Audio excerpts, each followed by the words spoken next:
சித்ரா பௌர்ணமி சித்திரகுப்தரின் அருளைப் பெற ஒரு பொன்னான நாள். உங்கள் கர்ம வினைகளைத் துடைத்து தலையெழுத்தை மாற்றுவதற்கு ஏற்ற நாளாகும்.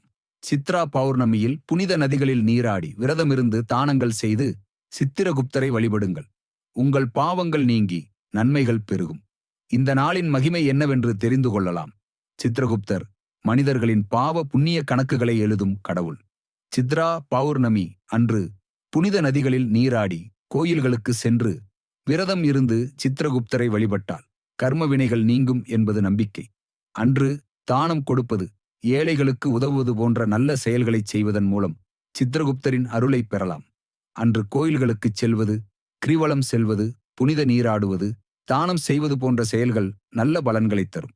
புனித நதிகளில் நீராட வேண்டும்.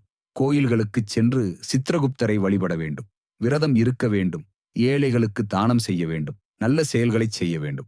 கிரிவலம் செல்ல வேண்டும். சித்ரா பௌர்ணமி அன்று என்ன செய்யக்கூடாது? கெட்ட செயல்களைச் செய்யக்கூடாது. பொய் சொல்லக்கூடாது. மற்றவர்களை ஏமாற்றக்கூடாது. கோபம் கொள்ளக்கூடாது. பேராசைப்படக்கூடாது.